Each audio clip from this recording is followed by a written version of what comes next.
1933 to 1945 जब 60 lakh Jews को मौत के घाट उतार दिया जाता है। दोस्तों, दुनिया में बहुत सारे शासकों ने लोगों पे अत्याचार करके दुनिया पे राज किया है और आज भी दुनिया में किसी न किसी रूप में आपस में लोग घृणा करते हैं, चाहे वो जाति, धर्म या फिर कोई मजहब को लेकर के। तो आज इस वीडियो में हम एक ऐसी घटना के बारे में बात करने वाले हैं जिसने दुनिया में ज्यूज लोगों की 1/3 कम्युनिटी को खत्म कर दिया था, जिसे नाम दिया गया होलोकॉस्ट का।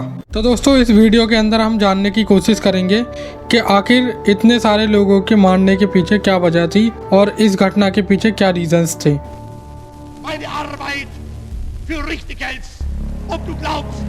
The only reason to deny the Holocaust is to inculcate and foster anti-Semitism. The Holocaust has the dubious distinction of being the best documented genocide in the world.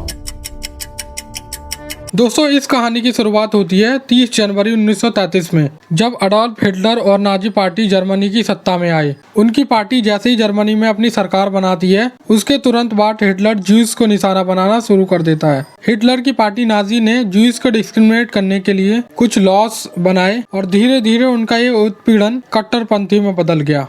If you would ask them, well, why would the Jews make up this myth? Is that they did it for financial gain and to get the sympathy of the world in order to get a state. दोस्तों, Hitler ने Jews को खत्म करने के लिए एक सोची समझी साजिश रची और एक थीम दी जिसका नाम था final solution to the last Jews question. इसके बाद नाजी पार्टी के जो सैनिक थे वो ज्यूज पीपल यानी कि यहूदी लोगों को एक खास इलाकों में जबरदस्ती ले जाकर रखने लगे और उनसे काम कराने लगे। उन्हें एक जगह इकट्ठा करने के लिए और मार डालने के लिए कुछ विशेष सीवर बनाए थे जहाँ पे उन्हें रखा गया था। इन यहूदियों को इन सीवरों में लाया जाता था और बंद कमरों में जहरीली गैस छोड़कर उन्हें मार दिया जाता था। जिन्हें काम करने के लिए काबिल नहीं समझा जाता था उन्हें मौत के घाट उतार दिया जाता था और उन्हें उतना ही खाना दिया जाता था ताकि उनकी सांसें चल सके। इसी के चलते हुए इनमें से काफी सारे ज्यूज भूख की वजह से मर गए थे। दोस्तों, हिटलर का मकसद दुनिया से ज्यूज कम्युनिटी को खत्म करना था। इनमें उनकी हत्या करने के लिए दो मुख्य तरीके थे।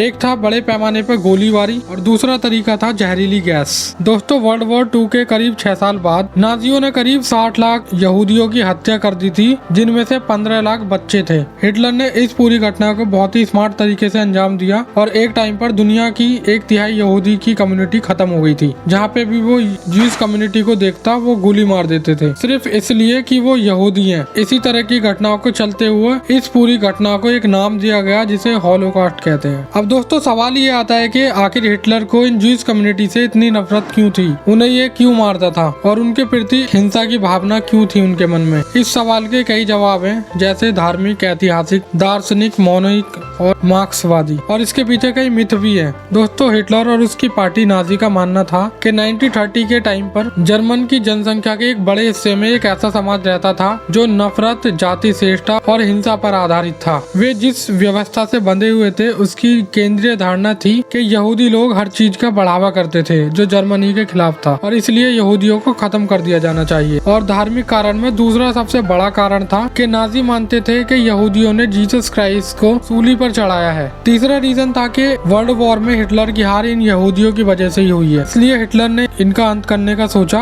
और धीरे धीरे करके नाजी उन्हें मौत के घाट उतारने लगी। दोस्तों, जैसा कि आप सब लोग जानते हैं, ये हिटलर इतना शातिर इंसान था कि एक टाइम पर इसने एक एम्पायर खड़ा कर लिया था और नाजी पार्टी का ये कहना था कि दुनिया से यहूदियों को मिटाना ये इंसानियत के लिए एक फायदेमंद होगा। हालांकि यहूदियों की तरफ से उन्हें कोई खतरा नहीं था, पर फिर भी उनके अंदर ये हिंसा की भावना हमेशा पली रहती थी। इन नाजियों के अत्याचारों से पीड़ित एक विक्टिम थी जिनका नाम था एनी फ्रैंक, जो उस टाइम पर बस 13 साल की थी। उन्होंने उस टाइम पर एक डायरी लिखी जो कि पूरी दुनिया में आज के टाइम पे फेमस है। इस डायरी में उन्होंने होलोकॉस्ट के बारे में पूरा बताया कि किस तरीके से नाजियों ने यहूदियों को मारा। एनी फ्रैंक का जन्म 12 जून 1929 में जर्मनी के फ्रैंकफर्ट में हुआ था और साल 1933 में जब हिटलर की पार्टी सत्ता में आई तो सिर्फ 4 साल के बाद ही उनका परिवार जर्मनी को छोड़ने में मजबूर हो गई। उनकी फैमिली नीदरलैंड में पहुंच गई, लेकिन फिर भी 1940 में नाजियों का कब्जा स्टार्ट हो गया और वो वहाँ पर फंस गए। वहाँ भी नाजियों ने यहूदियों पर अत्याचार बढ़ाना शुरू कर दिया और कुछ समय बाद एनी की फैमिली को भी गिरफ्तार कर लिया गया और यहूदियों की तरह उन्हें भी सीवरों में भेज दिया गया। दोस्तों, आप समझ सकते हो कि उन पर कितना बड़ा अत्याचार प्रचार हो रहा था। आपके दिमाग में ये भी सवाल आ रहा होगा कि अगर वो धर्म चेंज कर लेते तो शायद वो बच सकते थे, लेकिन दोस्तों हिटलर का मानना था कि ये यहूदी हैं, धर्म चेंज करने के बाद भी खून तो इनमें यहूदियों का ही रहेगा। एनी की फैमिली के गिरफ्तार होने के करीब 7 महीने बाद ही एनी की टाइफाइड की वजह से कंसंट्रेशन सीवर में ही मौत हो गई। एनी के पूरे परिवार में उनके पिता ही पूरे जीवित बचे थे इस पूरी घटना में, और उन्हें एनी की डायरी मिली जिसे एनी ने छुपा के रखा था। उसके बाद काफी प्रयासों के बाद एनी के पिता 1947 में उस डायरी को प्रकाशित करवाते हैं। उनकी इस डायरी का डच में अनुवाद किया गया और 1952 में ये diary the diary of young girl शीर्षक अंग्रेजी में प्रकाशित की गई।